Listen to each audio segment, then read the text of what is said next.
कुछ दिनों से मरीज आशीष सोनी 42 वर्ष जो हमारे अस्पताल में भर्ती है उसके एक एस्टीमेट को वायरल किया गया। उसी के बारे में सोशल मीडिया में जो वायरल किया गया उसके बारे में एक स्पष्टीकरण मैं आज जारी कर रहा हूँ। आशीष सोनी 42 साल की उम्र के मरीज हैं जो कि रामकृष्ण अस्पताल में 10 तारीख को देर रात लाए गए थे, सुबह 12 बजे के आसपास। और जिस वक्त ये लाए गए थे उस वक्त इनका ऑक्सीजन सैचुरेशन मात्र 60% था। इनकी श्वास की गति करीब 24 प्रति मिनट चल रही थी। इनका शुगर 426 था। इनके सीटी स्कैन में कोरैट्स 5 की स्कोरिंग थी और जो सीवियरिटी स्कोर था वो करीब 12 या 15 के आसपास था। यह सीरियसली इल कोविड मरीज थे। इनका सैंपल 10 सितंबर को भेजा गया। तब तक के लिए इनको एक सस्पेक्ट एरिया जो आइसोलेशन एरिया रहता है वहां पर रख के इनका इलाज शुरू किया गया। इस वक्त वे फ्रैंक सेप्सिस में भी थे, सेकेंडरी इन्फेक्शन भी हो चुका था, इसलिए इनको antibiotics, steroid, ivermectin, remdesivir injection ये सब शुरू किया गया। पेशेंट को आते ही साथ नॉन इन्वेसिव वेंटिलेशन की आवश्यकता पड़ी थी और इनको उस सपोर्ट पे रखना बहुत जरूरी हो गया था। मरीज के रिश्तेदारों को उसकी प्योर प्रोग्नोसिस, उसके खर्चे, दिन पर दिन आने वाले इलाज में जो खर्चा लगने वाला था, दिन प्रतिदिन जो दवाई लगने वाली थी, दिन प्रतिदिन जो जांच होने वाली थी, वह सब रोजाना स्तर पर मेरे स्टाफ के द्वारा समझाया जा रहा था।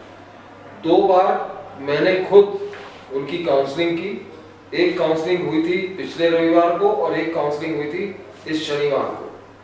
इस शनिवार को जब काउंसलिंग हुई तो उन्होंने मुझसे एक निवेदन किया कि मेरे को वीडियो काउंसलिंग पर मरीज से बात करनी है। और ये बातचीत इसलिए मैंने करवाना उचित समझा था क्योंकि मरीज मेरे डॉक्टरों के साथ वार्ड में काफी बदतमीजी कर रहा था, उनके साथ गाली गलौज कर रहा था। तो मैंने यही उचित समझा कि कम से कम मेरी ये इनसे बातचीत अगर वीडियो काउंसलिंग हो जाएगी तो मरीज को ये समझा पाएंगे कि भाई तू थोड़ा शिष्टता के साथ में डॉक्टरों के साथ पेश आ। इन्होंने एक दूसरी रिक्वेस्ट मेरे से करी। यह बात 19 या 18 सितंबर की है। शाम का वक्त था जब मैं घर जाने के लिए जा रहा था। उस वक्त इन्होंने रिक्वेस्ट करी कि हमें एक एस्टीमेट बना के दे दें कि मरीज इतने दिन और अस्पताल में स्टे करेगा और लगभग खर्चा इतना आएगा जिससे कि हम अपने समाज से सहायता प्राप्त कर सकें।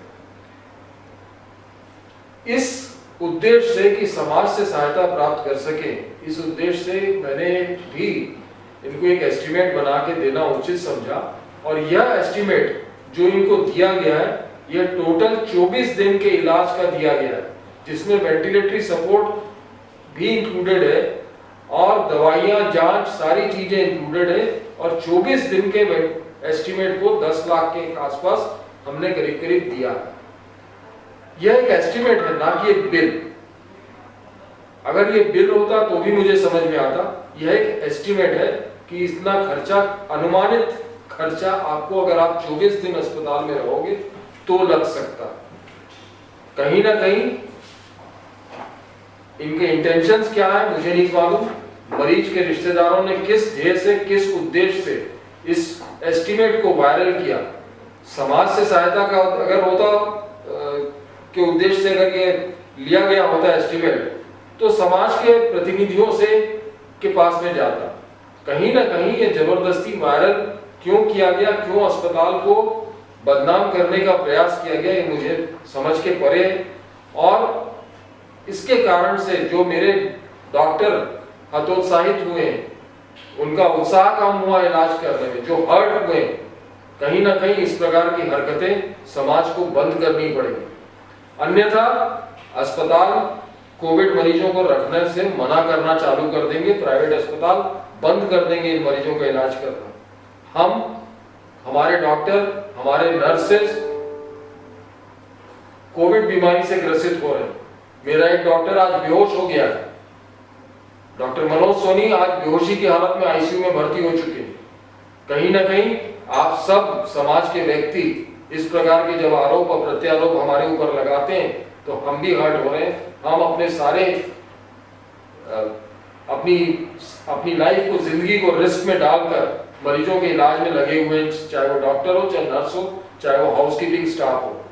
मैं समाज से एक जवाबदार रवैया और जवाबदार ना तरीके से पेश आए, इसकी अपेक्षा रखता हूं और इस प्रकार की हरकतें भविष्य में नहीं होंगी, इसकी अपेक्षा रखता हूं।